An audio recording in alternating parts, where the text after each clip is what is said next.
graphing quadratic inequalities. The very first step that you're going to do in order to graph quadratic inequalities is you're going to plot the vertex, the y-intercept, and the x-intercept.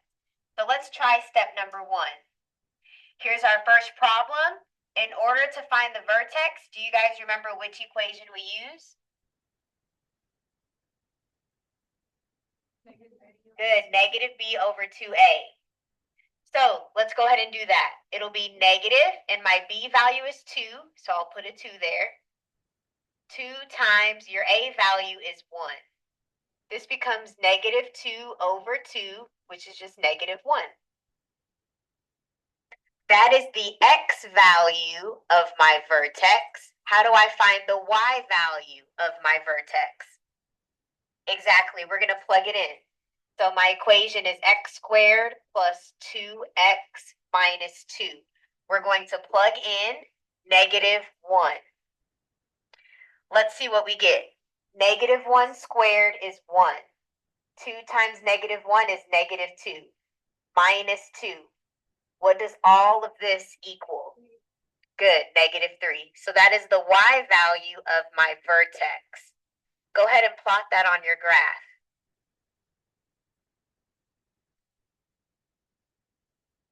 Is my graph going to be facing up or down? How do you guys know it's facing up? Exactly. Your a value is positive, so I know it's going to be facing up. Okay? Now, let's find our x-intercepts. What equation do I use to find the x-intercepts? Quadratic formula. Good.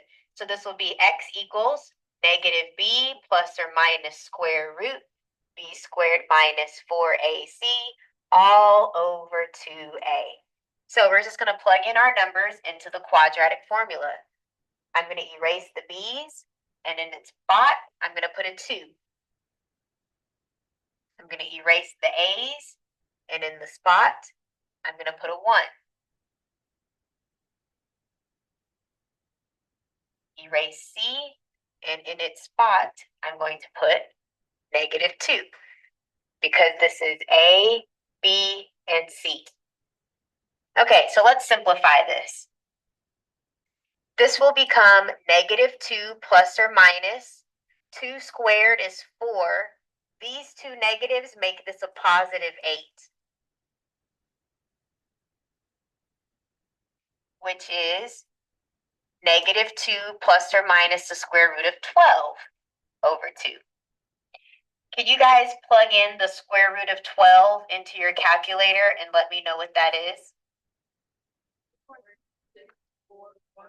Okay, we'll just stop at the nearest tenth. Okay, so we're going to round to the nearest tenth. We'll do 3.46. Okay, so guys, look what you're going to do. I'm going to highlight it for you. You're going to do negative 2 plus 3.46. Get your number. And then, once you have your number, divide it by 2. Please tell me what you get. 0.73. Perfect. Let's do our next one.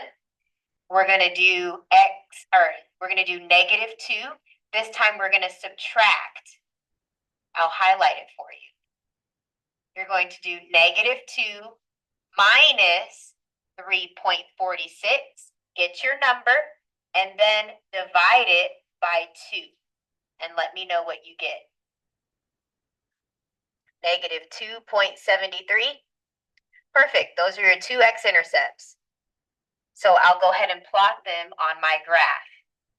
0.73 is right about right here. Negative 2.73 is closer to negative 3, about right there. Okay, and what is my y-intercept? Negative 2, it's the c value. So your y-intercept is 0, negative 2. So I'll also plot that. Okay, so I have my points. Let's go back to our notes. We found the vertex by using negative b over 2a. We found the x-intercept by using the quadratic formula. and we found the y-intercept by looking at the c value. So we did step number 1. Step number 2, we have this type of symbol. So we're going to use a dashed line. If you have a greater than or less than symbol, you're going to use the dashed line. So go back to your graph. We're going to use a dashed line. It will look like this.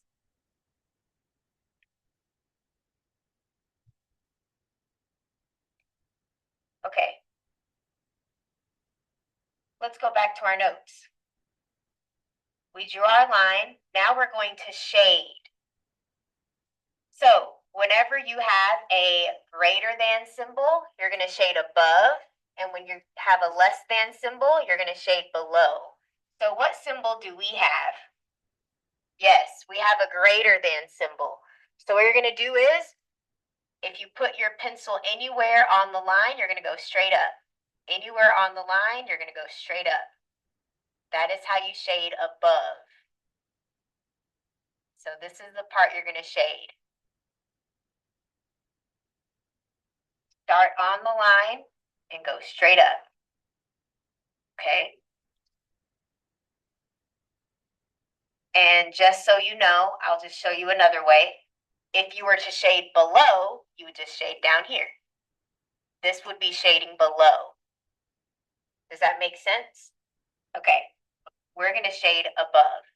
So I'll erase that. Okay, so quick question. I'm going to give you some points, and I want you to tell me if they are solutions or not. If I gave you the point 0, 3, which is right here, is that a solution? Yes. Why? Exactly. It's in the part we just shaded. What about 0, negative 2, which is right here? Why not? Yes, because it's on a dashed line. Solutions are not on dashed lines, so this is not a solution.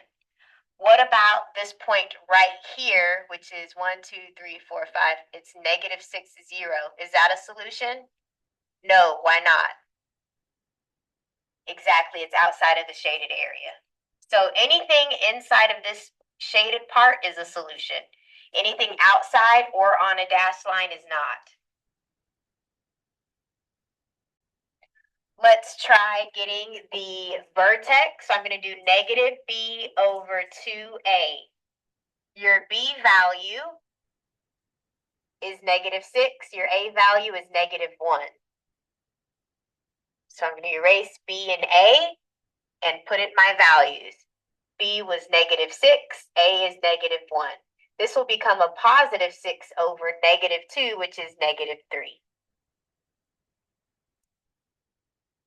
How do I find the y value of my vertex? Plug it in. So I'm going to put negative x squared minus 6x minus 13. We're going to plug in that negative 3 that we just got. And this is a question that I keep hearing going around. You need to square it first. We do order of operations. Exponents come first. So negative 3 squared is 9. And then you're multiplying by a negative on the outside. So that becomes a negative 9. Negative 6 and a negative 3, that's negative 18 minus 13. Wait, I'm sorry. What's a negative 6 times a negative 3?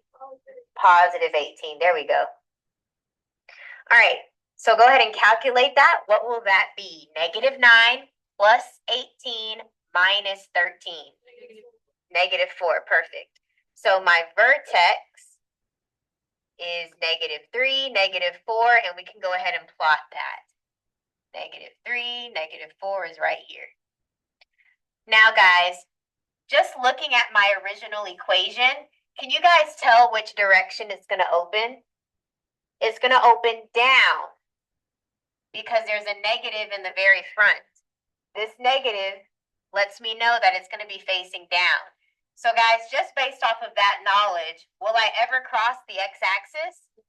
No. So I'm going to put none for x-intercepts. Now, Another thing that you should be able to tell me, what do you know about the discriminant if I don't touch the x-axis? Yes, it's negative. Okay, so let's look at that. The discriminant is b squared minus 4ac. Let's plug in those numbers. I'm going to plug in -6 for b, plug in -1 and -13 for a and c. Okay, so if we plug this in, we're going to get -6 squared is 36 minus, let's see what this is equal to. What's 4 times -1? And what's -4 times -13? 50 what? Perfect. Okay.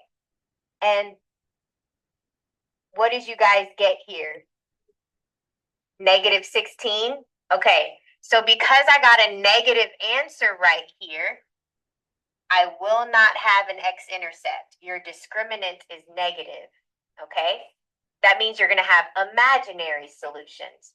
So if you were to put this into the quadratic formula, it would be 6 plus or minus the square root of a -16 all over -2. So guys, because there's a negative under the square root, that means you're going to have imaginary solutions. So you're not going to have any real x-intercepts. So that's why I put none. What's your y-intercept? -13. So I'll put 0, -13. That's way down here somewhere. Okay, now how am I going to shade? I'm going to shade up because I have a greater than symbol. So that means I'm going to start on my line and go up. I'm going to shade up. That means all of this is shaded. Okay, so I'm going to draw some points, and I want you to tell me if they're going to be solutions or not. Is this a solution? Is this a solution? Yes, because it's on a solid line. Is this a solution? No, because it's not in the shaded area. It has to be in the shaded area or on a solid line.